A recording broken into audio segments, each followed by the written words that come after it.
disse aos companheiros de Éfeso, referindo-se à sua angustiosa situação de prisioneiro das autoridades romanas. Entretanto, por isso mesmo, em vista do difícil testemunho, trazia o espírito mais livre para o serviço que lhe competia realizar.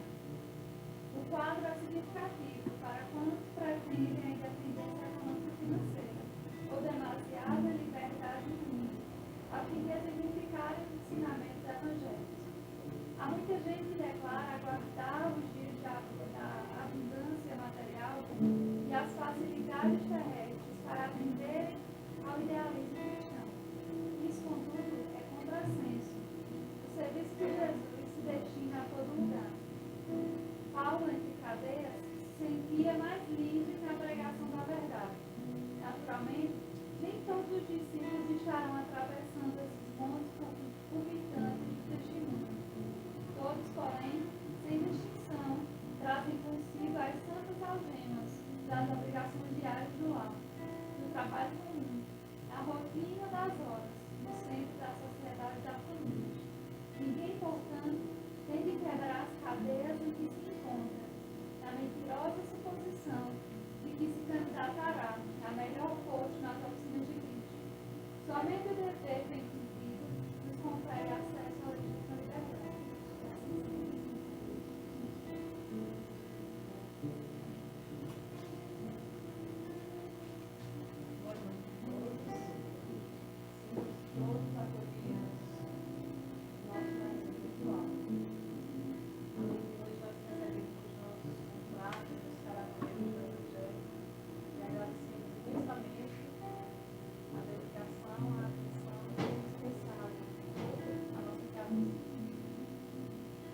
Então vamos orar em perdão ao Senhor da vida, mais uma oportunidade de acreditarmos unidos em nome de Deus, para louvar e agradecer, para nos esclarecermos e encontrarmos as palavras da doutrina espírita, que a noite de hoje trazidas os nossos irmãos, a orientação e o caminho para a renovação, para a promoção da reforma. Filho Jesus, Deus te amado, recebe as nossas petições que são únicas. Ó Pai Celestial, que cuide ao lado de cada um de nós, considerando as nossas necessidades, entregamos Jesus, de modo simples, brasileiro, cobramos bênçãos para aqueles mensageiros que quiseram mencionar o amor entre nós, abençoando eles, tenham forças para superar os obstáculos, os desafios e caminhar a caminho da luz, da renovação. Bênçãos sobre todos nós, sobre os nossos lares, sobre aqueles nossos irmãos e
botão aqui, ele é na medida. Ok? Boa noite, meus irmãos e minhas irmãs de caminhada.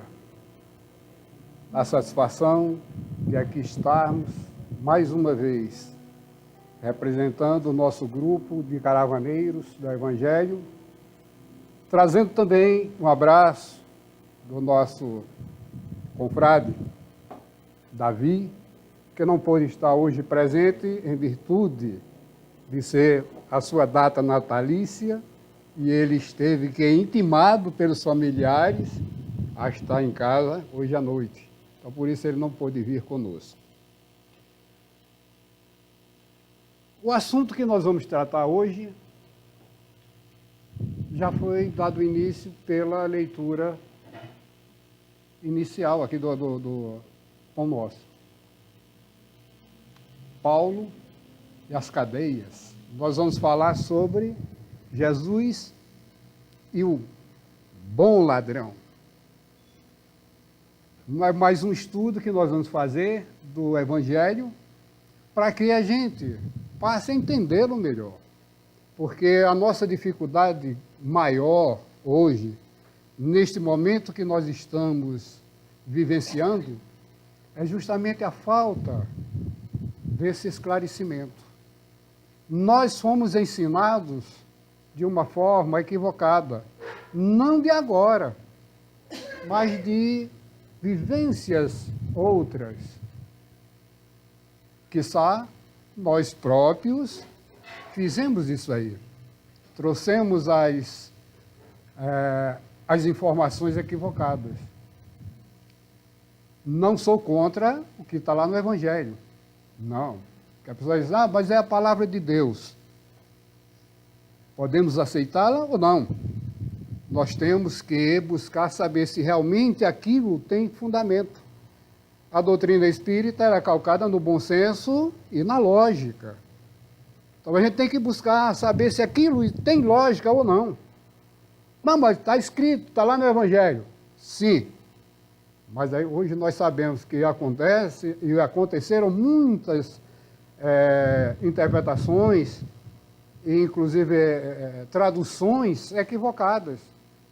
A gente vem recebendo as informações e achando que está tudo bem, está tudo bonito, quando na realidade a gente vai encontrando muita falha, que não é lá do Evangelho, mas dos homens que trouxeram essa notícia até nós.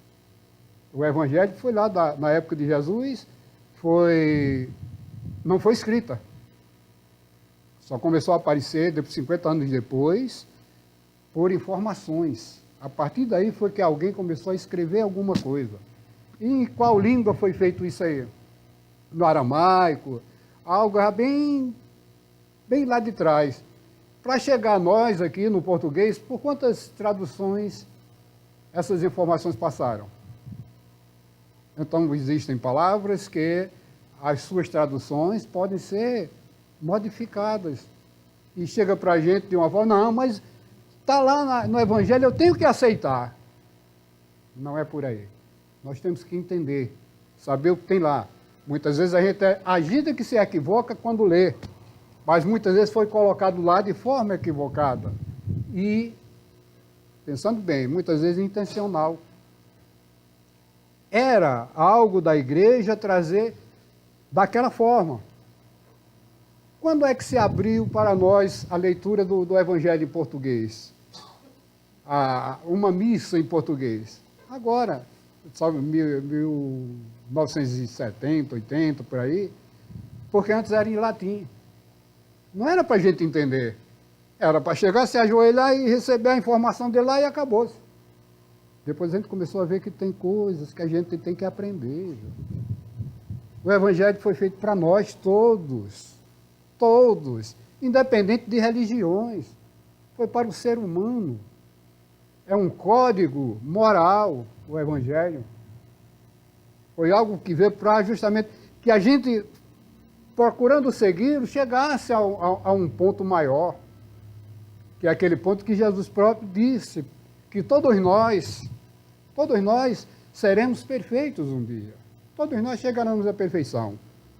não antes de passar por todas essas etapas desse código moral, que é o Evangelho. Se nós não aprendemos a vivenciar esse Evangelho, a gente não vai chegar lá, naquilo que foi determinado. Quer dizer, chegar vai, agora vai demorar bem mais. Porque, claro, que o que hoje a gente não aceita, amanhã, com certeza vai aceitar. Aquilo que a gente não faz hoje, com certeza amanhã estará fazendo. Porque isso, a nossa evolução ela é crescente. Ela não desce, ela só sobe. Cada existência que a gente está aqui, a gente está melhorando, se melhorando. Então a gente tem que primeiro aceitar tudo isso aí para que a gente realmente caminhe de forma mais segura. Então essa é uma passagem que não é criação minha. Eu fui buscar essa informação lá no livro do professor Severino Celestino da Silva, nosso irmão aqui de professor em João Pessoa, analisando as traduções bíblicas. Estava vendo algo lá, de repente pego. Quando eu encontrei isso aqui, eu disse, era algo que eu estava procurando há muito tempo. Que é a partir dessa passagem aqui. Jesus, lembra-te de mim quando tiveres entrado no teu reino. Jesus teria respondido, em verdade te digo, hoje estarás comigo no paraíso. Já de primeira mão pergunto, eu estou numa casa espírita. Nós acreditamos na reencarnação. Nós acreditamos na evolução do espírito. Caberia essa frase, Jesus diz essa frase para alguém que até aquele momento estava numa condição equivocada? Caberia? Hoje estarás. Simplesmente Jesus apagou tudo o que que o rapaz tinha feito lá e deu a salvação. Hoje estás salvo, hoje. Caberia, pelo nosso pensamento espírita, se nós temos que evoluir, ou alguém está aqui esperando a salvação hoje, pelo que eu vou falar, é chegar, não, agora eu estou, Ari já disse que eu tenho que falar, estou salvo.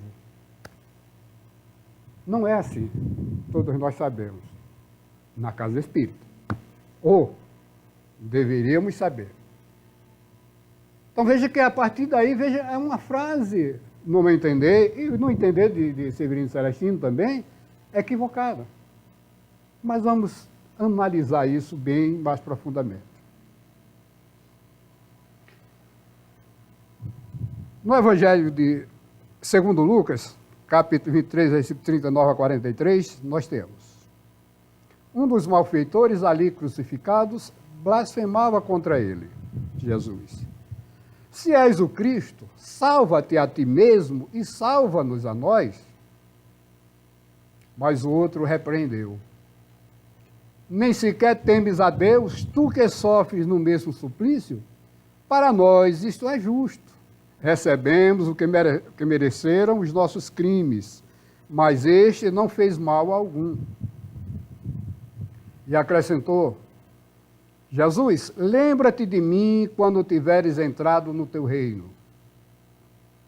Jesus respondeu-lhe, em verdade te digo, hoje estarás comigo no paraíso. Então, isso é o que nós vamos analisar, nós vamos estudar hoje à noite. Que está dizendo, hoje, ele estava no momento da sua crucificação. Ele estava ali na cruz e teria dito isso aí, segundo Lucas. Lucas esteve com Jesus, acompanhando Jesus. Lucas veio depois. Todas as informações ele captou dos apóstolos e trouxe esse evangelho. É interessante que muitas vezes a gente vai ver, encontra muita coisa bem parecida de um evangelista para o outro. Porque, na realidade, quem é que esteve junto de Jesus todo o tempo? João Evangelista. E é o que nós vamos ver, então, aqui na frente. No Evangelho segundo Marcos, capítulo 15, versículo 27 e 32, nós temos: crucificaram com ele 2 bandidos, um à sua direita e outro à esquerda. Cumpriu-se assim a passagem da Escritura que diz: ele foi contado entre os malfeitores. Os que iam passando injuriavam-no e abanavam a cabeça, dizendo: olá, tu que destróis o templo e o reedificas em 3 dias, salva-te a ti mesmo, desce da cruz. Desta maneira, escarneciam dele também os sumos sacerdotes e os escribas, dizendo uns para os outros: salvou a outros e a si mesmo não pode salvar. Que o Cristo, Rei de Israel, desça agora da cruz, para que vejamos e creiamos. Também os que haviam sido crucificados com ele o insultavam. Não está dizendo a mesma coisa que estava dizendo lá em Lucas. Marcos está dizendo aqui que os que haviam sido crucificados, quer dizer, os 2 que estavam ao lado de Jesus, o insultavam.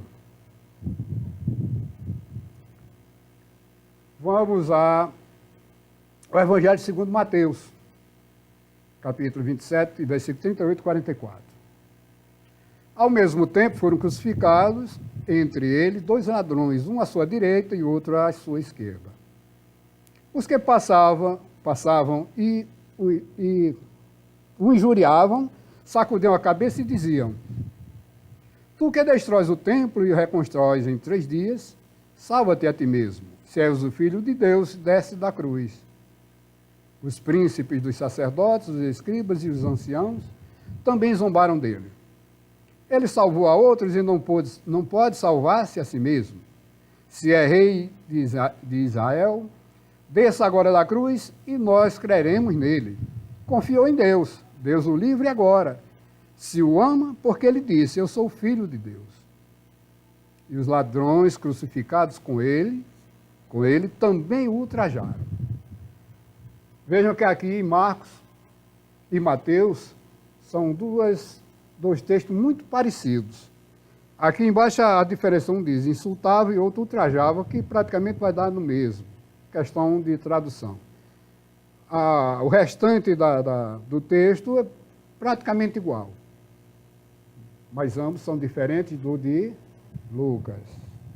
Mas, vejamos então, aquele que estava ao seu lado naquele momento da crucificação, junto com a sua mãe, Maria de Madalena e mais outras, uma que era irmã de uma tia dele, né? Irmã de Maria, que era João Evangelista. Quem poderia ter ouvido a história de uma forma correta? Lucas? Marcos? Marcos estava fugido. Mateus? Também não estava ninguém presente ali, só João. Dos apóstolos e dos evangelistas, só João estava presente. Então, deveria ser a história melhor contada, porque era testemunha presencial. Então, vamos ver o que é que ele falou aqui. Então, no capítulo 19, versículo 18, 25 a 27, nós temos: ali o crucificaram, e com ele outros 2, um de cada lado, e Jesus no meio. Junto à cruz de Jesus estavam de pé sua mãe, a irmã de sua mãe, Maria, mulher de Cleófas, e Maria Madalena.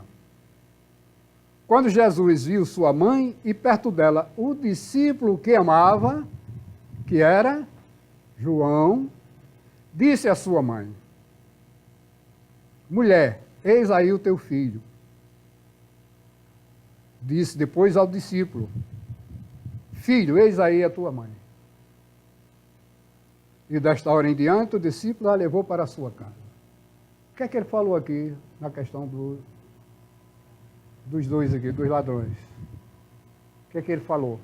Era a criatura que estava presente.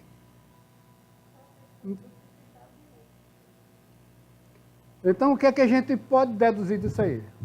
Se a gente não for buscar as histórias da melhor maneira, a gente vai ficar entendendo uma coisa. Aí chega o outro e diz, não, quem está certo é Mateus. Aí Mateus disse que insultava, tudo bem. Não, mas é Lucas. E a gente vai ficar perdido. A lógica diz o quê? Em quem devemos acreditar? Sem dizer que os outros são mentirosos. Não. Pode ser que a história ali tenha sido mal interpretada por quem fez a tradução, tal e tal. Mas em quem, pela lógica? João. João falou sobre isso? Não. Aí vem a outra história, que é falado também o bom ladrão. Bom ladrão. Bom, está se falando bom ladrão, vamos aceitar. Mas vamos analisar também.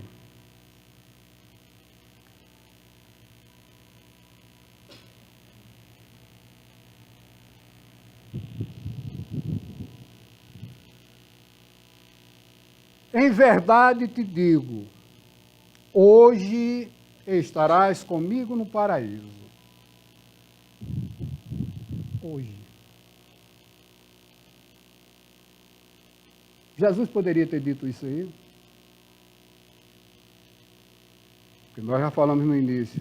Se ele estivesse falando isso para aquele que estava ao seu ele estaria apagando todos os equívocos daquela criatura e levando ao ponto de salvação. Ainda hoje estarás comigo no paraíso. Hoje. Porque não era amanhã. Ele não ia passar por nenhum umbral, por coisa nenhuma. Direto para a salvação. Será que Jesus, sabedor de tudo isso que nos acontece em termos de evolução, iria dizer isso para alguém que estava numa situação de débito? Teu débito é perdoado. Nosso débito é perdoado dessa forma? O que é que nós estamos aprendendo? Que o que nós plantamos devemos colher. E que devemos pagar tudo aquilo, porque nós fizemos. O pagamento hoje é bem mais aliviado. Na minha conta, eu acho que hoje a gente está pagando 10% do que deve. E a gente reclama. Imagina se viesse 20%, 30%. Não chega a 10%. Claro, à medida que a gente está evoluindo, nós estamos também nos melhorando. E isso vai contando. Já disse Paulo que um ato de amor cobre uma multidão de pecados. Justo. Nós podemos fazer um ato que pode cobrir muito daquilo que a gente fez de equívoco, de muitas criaturas que a gente prejudicou, tranquilamente. A gente está aprendendo isso, mas a gente não vai passar sem fazer isso aí. Não vai receber de graça. Jesus recebeu de graça? Não. Tudo que ele passou aqui, ele estava dentro daquele propósito, mas ele já era uma criatura perfeita. Em momento nenhum, ficou dito que Jesus teve aqui privilégios. Tanto é que ele passou pelo suplício, passou pela crucificação. Ele poderia não ter passado, mas estava dentro da história dele. Ele veio para isto. E ele passou. Sem nada, Deus privilegiá-lo em nada. Poderia ser privilegiado, mas não. E é o que a gente quer. Nós, imperfeitos, queremos privilégios. Quando a pessoa dá saque salvação que ele deu para lá, para o rapaz, eu queria. A chegar direto lá, sentar à direita de Deus, nunca à esquerda, só à direita mesmo. Mas não é assim, gente. Então a gente vai ter que ir aprendendo justamente isso. Então veja que essa passagem, ela só está em Lucas. Dessa forma que foi trazida aqui. Está lá em Lucas, só. Mateus disse de uma forma, Marcos de outra e João de outra forma. Então, já vê que são formas diferentes de se ver as coisas. Então, Cristo, se ele falou isso aqui, ele não estaria trazendo para ele aquela salvação imediata. E se ele falou, estarás comigo no paraíso, poderíamos também analisar da seguinte forma. estaria ali, passaria por toda uma fase com relação àqueles seus débitos, para poder realmente adentrar, vamos dizer assim, o paraíso. Mas ainda não é por aí.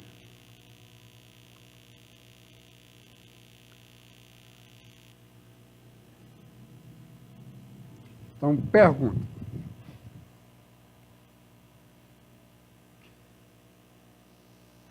O bom ladrão chegou antes do Cristo no paraíso?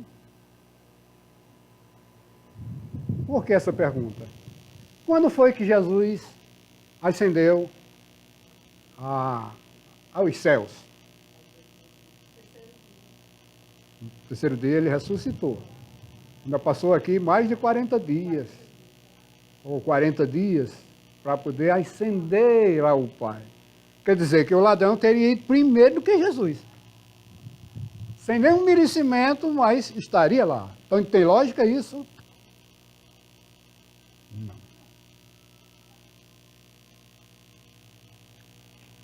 Que aqui diz em Apóstolos 10:40. Mas Deus o ressuscitou ao terceiro dia e permitiu que aparecesse. Ressuscitou. E em João 20:14-17, ditas estas palavras, voltou-se para trás e viu Jesus em pé, mas não o reconheceu. Perguntou-lhe Jesus: mulher, por que choras? Quem procuras? Supondo ela que fosse o jardineiro, respondeu: Senhor, se tu o tiraste, dize-me aonde o puseste e eu irei buscar. Disse-lhe Jesus: Maria. Voltando-se ela, exclamou em hebraico: Raboni, que quer dizer mestre. Disse-lhe Jesus: não me retenhas, porque ainda não subi a meu Pai. Mas vai a meus irmãos e dize-lhes: subo para meu Pai, vosso Pai, meu Deus e vosso Deus. Então veja que ao terceiro dia, no raciocínio, diz que eu não fui ao Pai. Então aquele que era considerado o bom ladrão teria chegado primeiro do que Jesus. Entendeu? Então, João Evangelista, que foi o único presente, não fez nenhuma alusão a esse fato. E quando ele diz, estarás um dia, quer dizer, quando tiveres saudado os débitos.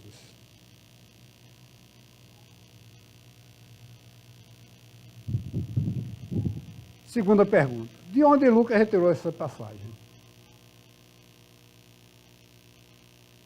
Se nenhum dos outros evangelistas falou sobre isso.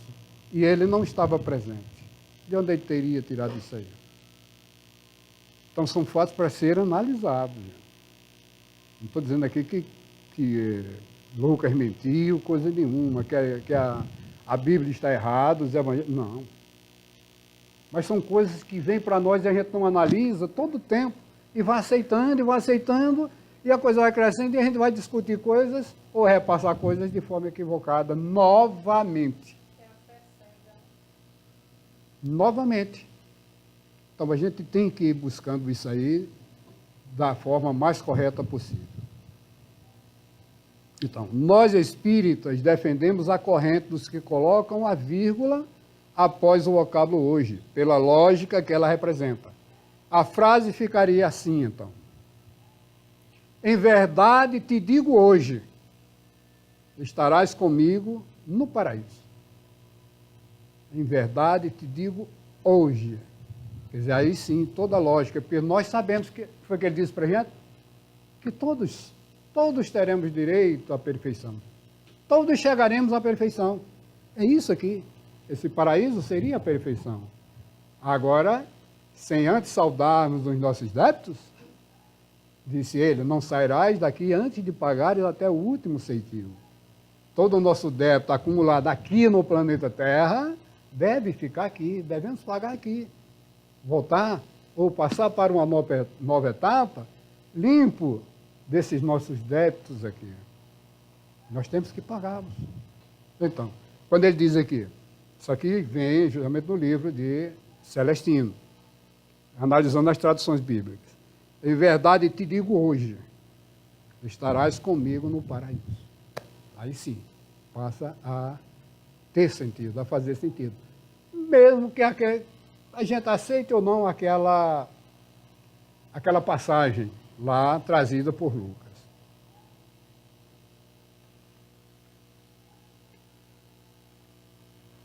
O outro ponto.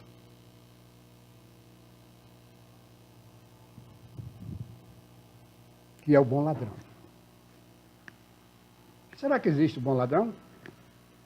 O bom ladrão é como aquilo que a gente fala, tem a inveja branca.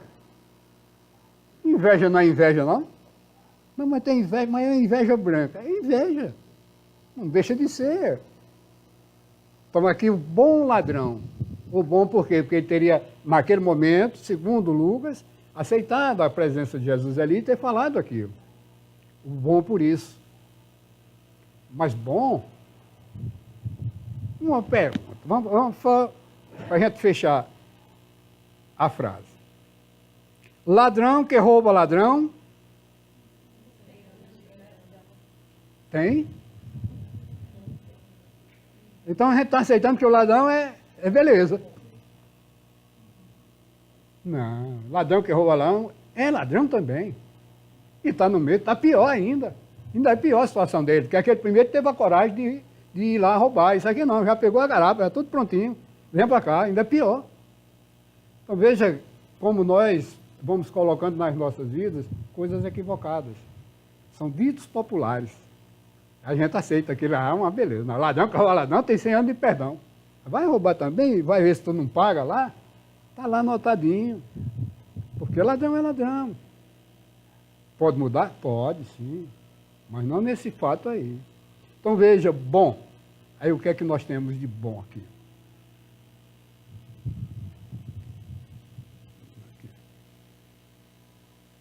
Digamos que foi, vamos aceitar a questão bom, ladrão. Mas lá em Marcos 10, 17, 18, o que é que tem? Tendo ele saído para se pôr a caminho, veio alguém correndo e, dobrando os joelhos diante dele, suplicou-lhe: Bom mestre, que farei para alcançar a vida eterna? Jesus disse-lhe: Por que me chamas bom? Só Deus é bom. Então veja que já aí a gente já tirou aquele sentido de ser considerado um bom ladrão, porque Jesus não tinha isso em mente. Se ele próprio não aceitou ser chamado de bom, bom só o Pai. Então, vejam que é uma maneira equivocada de se colocar as coisas. É aquele negócio, um bom ladrãozinho muito bom. Aquele negócio que a gente vê tanto hoje assim, a pessoa toda, aquilo está a mão bem postinha, eu vou olhar quase choroso, mau coração. Meu Deus do céu.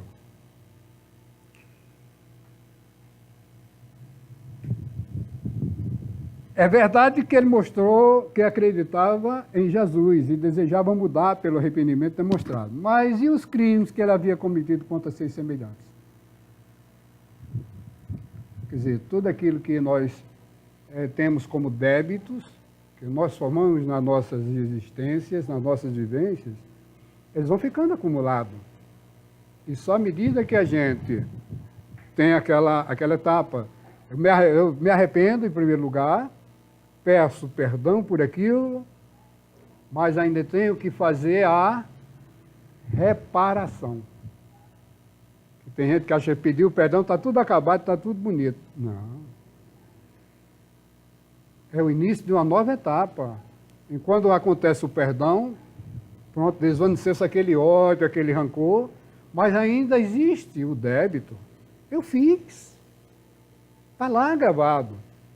Agora está mais fácil de consertar esse equívoco, depois da etapa do perdão. Mas ainda tem que haver a reparação. Sem ela, a gente não está pagando o nosso débito. Só a partir daí, veja esse encaminhamento como é. Tá, aqui não aconteceu nada disso. Não teria acontecido. Então, lembramos que Jesus Em Mateus 5, 25, falou: reconcilia-te com teu irmão enquanto estás a caminho com ele, para que ele não te entregues ao juiz e o juiz ao oficial de justiça, e assim sejas lançado na prisão. Em verdade te digo, dali não sairás, não subirás, enquanto não pagares o último ceitil. Então fecha para a gente isso aí. Bom, só o Pai. Nós todos que estamos aqui no planeta Terra somos devedores. Todos, sem exceção. Tem os que já pagaram seus débitos, mas já não estão mais aqui. Já não estão mais aqui.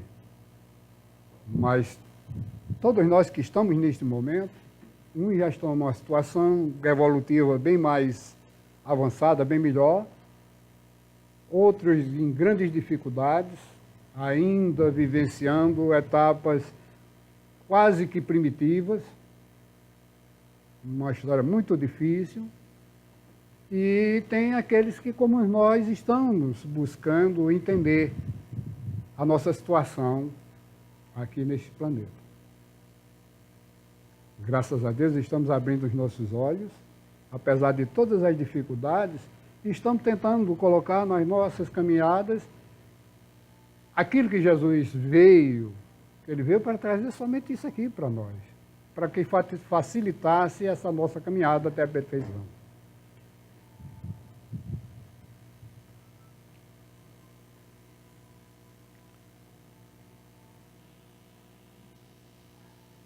Ainda vai aqui. Então, dentro dessa ótica,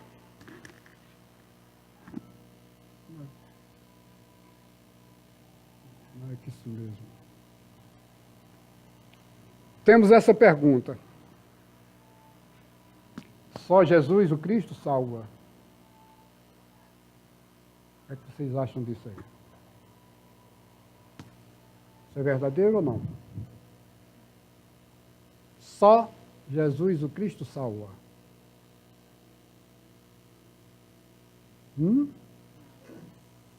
Não? Vou contar uma passagem rápida. Isso aconteceu com um amigo meu lá, vizinho. Foi colega de cachaça. Ele bebia muito. Depois ele parou. Parece que fez um tratamento lá, algo assim, e passou a ser evangélico. Eu ainda bebia, fiquei aperreado lá, disse ele que esse camarada vai querer me pegar para a gente conversar. E eu não quero, não.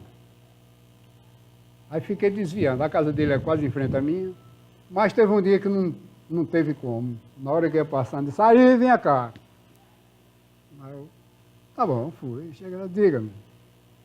Aí disse: rapaz, olha, agora sou filho de Deus, criado, e lá vai, e estou salvo, e pá. Disse que só Jesus salva, não é? Aí eu olhei para ele, nessa época eu não estava frequentando nada ainda, ele era meio duro, quando ele disse: Cristo salva coisa nenhuma. Aí eu, mas você é um herege.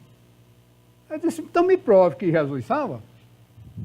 Você está lá no Evangelho, está na Bíblia, e lá vai. Disse: agora só tem uma pergunta a lhe fazer.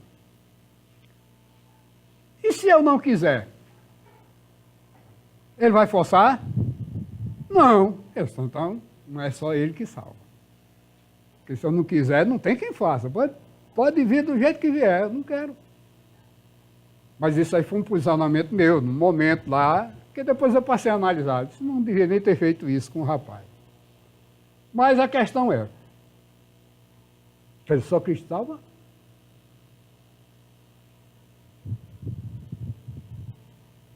Aquilo foi um posicionamento meu, só para a gente esconder isso. Mas eu pergunto novamente: só Cristo salva?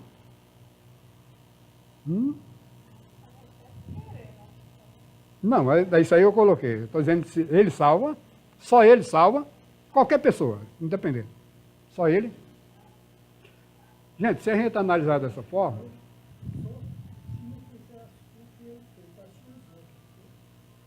E o que ele trouxe para a gente, que é justamente o Evangelho. O Evangelho não serve só, não é para o espírita, não, só. Não é só para o católico, não é só para o evangélico, não é só para o budista, que é muito parecido também. O muçulmano é muito parecido também o que veio, porque todos são precursores de Jesus. Foram criaturas trabalhadas por Jesus para vir em cada setor para começar a organizar o pessoal aqui. Então vieram muitas coisas. O homem desvirtuou, o muçulmano não é aquilo. Quando a pessoa vai ler direitinho, ele fala do amor da mesma forma que o Evangelho fala. Aí o outro vai, mata por aqui e para lá. Não, é uma questão que tem em todas as religiões. São pessoas fanáticas. Não entendem e querem seguir a religião de uma forma totalmente diferenciada. No Espiritismo também tem pessoas fanáticas. Tem pessoas fanáticas, se perdem totalmente, porque não vão em busca de raciocinar as coisas. É porque, não, é porque... Não, não é. Tudo tem que ser analisado, veja aí. Porque o que eu estou falando aqui não é para você... Não, vocês têm que ler, têm que ir atrás, têm que procurar ver realmente. Quem sabe encontra até mais coisas que eu não possa ter visto. Tem aquela máxima da doutrina espírita que relaciona a questão da salvação ao processo da caridade. Mas sem a caridade não há salvação. Quer dizer, mas o que é a caridade? É outra coisa para ser bem estudada. Caridade é eu dar um prato de comida, dar uma roupa usada, né? A caridade é tão complicada, gente, para a gente entender, para chegar realmente a praticá-la. Porque, inclusive, é aquela prática que você faz por fazer. Quantas vezes a gente faz, mas pensando em receber? Não financeiramente, mas nada, não. Se eu fizer, eu vou receber. Vou pagar meu ceitio. Tem outros que vai por conta das horas bônus, né? Vou fazer porque eu ganho horas bônus. Quando chegar lá, eu já tenho minha caderneta de poupança. Não. Nós sabemos que aquilo que a gente faz com alguma intenção, está fazendo, vai ter o seu valor, mas é muito reduzido. E a gente acha que está fazendo o máximo. Caridade é complicado. A gente está aprendendo. Porque para início de conversa, tudo que a gente faça, para quem é que serve primeiro? Para nós. Qualquer trabalho que a gente faça, a gente está fazendo um sopão, não é para aquele pessoal que está recebendo a sopa, não, gente. É para a gente aprender, para a gente domar o nosso orgulho, nossa vaidade, aprender a ir trabalhando. Não é a caridade, é um começo de coisa que você vai vendo, começa a ver uma coisa aqui, outra ali e tal. É aprendizado para nós. Não vai matar a fome daquela pessoa, não. Ou daquelas pessoas. Serve demais para nós. É o nosso aprendizado. Mas a gente acha que está fazendo caridade. Então não é tão por aí. Então veja bem. Se eu digo que só Jesus salva, para começo de conversa, acabo com tudo aquilo que veio antes de Jesus. Todos aqueles que passaram antes de Jesus, Moisés e tantos outros que tiveram em diversas regiões, eles não fizeram nada. Não, porque só Jesus salvava. Só Jesus salva. Então aqueles dali não fizeram nada. E ninguém, todo mundo se perdeu. Até Jesus, todo mundo ficou perdido. É essa a verdade? Não. Porque todos eles trouxeram essa ideia de Jesus. Eles vieram preparar para a sua chegada. E tiveram muitos que entenderam desde então. Quantos saíram das situações? Veja na época do cristianismo mesmo, no primitivo. Quantos foram mortos ali por conta do cristianismo, que se tornaram mártires? Quantos? Então já criaturas que estavam evoluindo, já em processo de evolução. E quantos já saíram desse nosso perfil de hoje? Então a gente vai ver que não é por aí. Aqueles fizeram também. Porque estavam trazendo a mesma ideia. Porque a questão não é Jesus. A gente que colocou na questão religiosa. É a questão humanidade, Deus. Jesus foi o quê? Foi um instrumento também da melhor qualidade para trazer para nós. como todos os outros trouxeram, mas que estavam abaixo do nível evolutivo de Jesus. Mas trouxeram também as mesmas ideias. E muitos aproveitaram e, digamos assim, pelo que está aqui, se salvaram. Quer dizer, mudaram de vida. Então não é por aí. Porque também, se a gente for ver, em termos mundiais, em questão religião mesmo, a população mundial está em torno de 7 bilhões e meio, 6 de pessoas.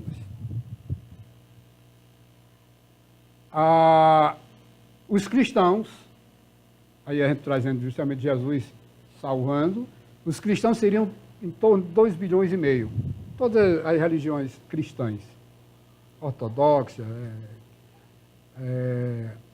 católica, espírita, tudo que esteja ligado a Cristo. Mundialmente teríamos uma média de 2 bilhões e meio. Quer dizer, teríamos mais de 5 bilhões de criaturas que não seguem o cristianismo. Estariam todas elas perdidas. É correto isso? Só pelo fato de não ser cristão, ele está perdido? Nós trazemos sempre exemplo. A questão do ateu. Quantos ateus praticam a caridade de uma forma bem maior do que nós, que estamos sendo levados a fazer esse trabalho da caridade? Eles fazem lá, não quer saber. Não, Deus não existe. Deus não existe. Mas faz a caridade. Faz sem olhar a quem. Porque são criaturas que dentro já estão num caminho bem maior do que o nosso. Já estão treinando de uma forma diferente. Só diz que não acredita em Deus. Mas é aquilo, ele diz, eu sou ateu, graças a Deus. Então está tudo resolvido. Então a questão não é religião. A questão não é só Jesus. A questão é aquilo que nós devemos seguir dentro do código moral que ele nos trouxe e que é da humanidade. Não foi Jesus que criou. Está na humanidade, em toda a humanidade. E a humanidade hoje a gente já sabe que não é somente a terrinha, esse planetinha, quase nada. Estamos aí com bilhões de galáxias. Aí multiplica isso aí, a questão de sistemas solares. Sistemas. Só aqui na nossa galáxia tem também quase milhões de sistemas de sóis. E onde é que a gente fica? Então a humanidade é isso aí. Toda ela está dentro desse padrão. Aquilo que nós devemos fazer aqui, que devemos aprender, é o que outros ordens estão também tentando. E outros mais que já passaram por essa situação.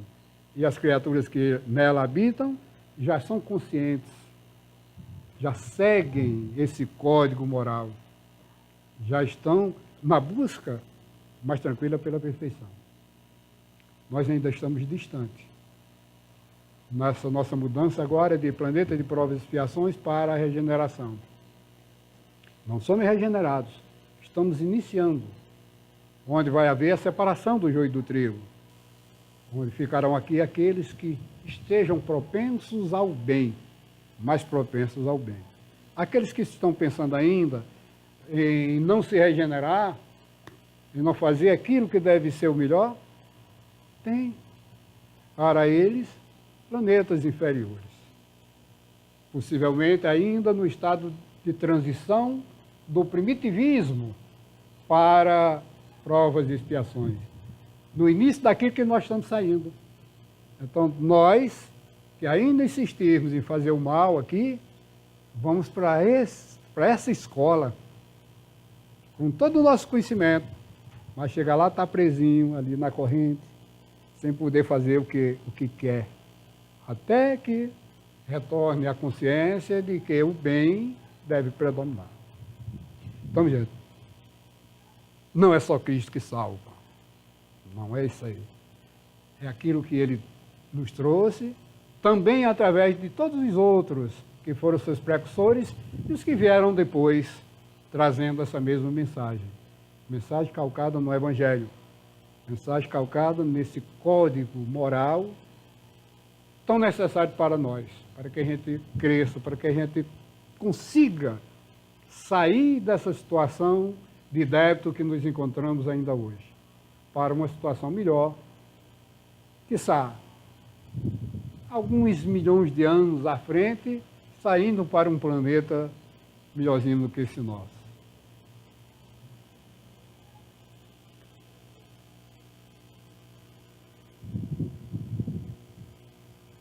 Então, lá em Atos de Apóstolo 10, 34, 35, nós temos: então Pedro tomou a palavra e disse: em verdade, reconheço que Deus não faz distinção de pessoas. Então somos todos iguais. Isso Jesus foi claro em diversos momentos. No rebanho do meu Pai, nenhuma ovelha se perderá. Claro, algumas vão mais rápido, outras mais devagar. Mas nenhuma, veja que ele foi muito enfático com isso, nenhuma se perderá. Agora depende de nós. Daquilo que a gente procure colocar nas nossas vidas, procurando sempre ver de uma forma mais segura. Analisar tudo aquilo que a gente for ver. Não aceitar simplesmente por aceitar, porque é isso ou é aquilo. Fulano disse e eu vou ter que seguir. Não. Tudo é passível de estudo, de reflexão. E a gente vai encontrando os nossos pontos. Essa busca é incessante. Cada dia que passa, está ali, acontece mais outro, vem mais outro porém, e a gente vai analisando para que um dia a gente analise de uma forma mais tranquila, mais correta possível. Usando do bom senso, da razão, para que a gente entenda melhor.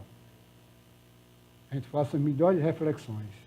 Porque Jesus, em nenhum momento, falou que nós poderíamos, que nós não poderíamos julgar.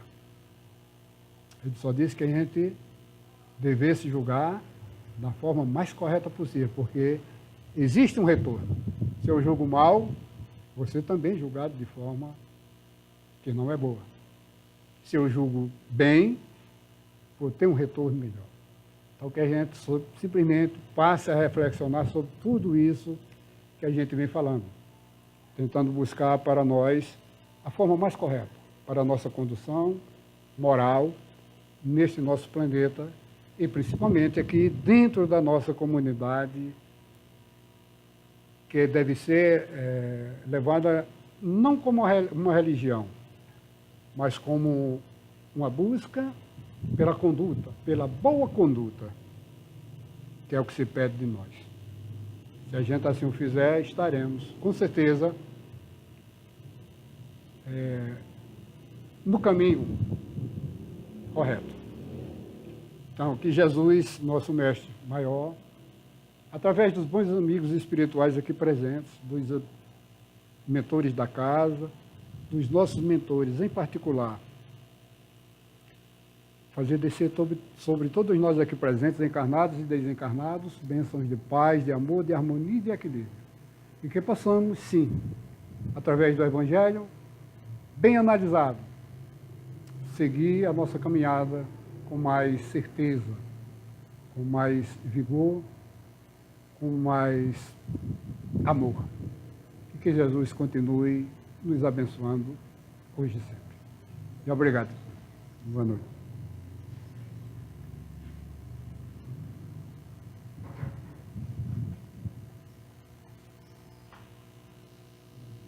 Dois toques.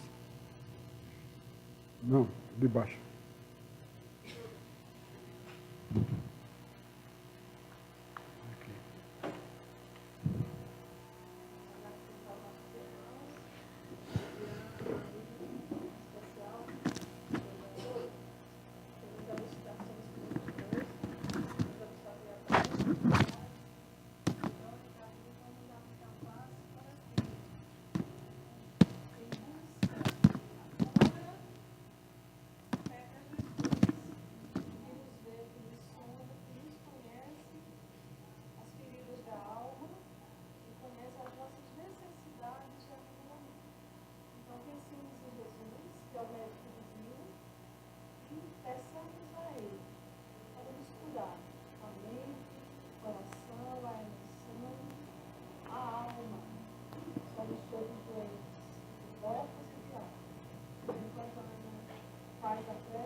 vai fazer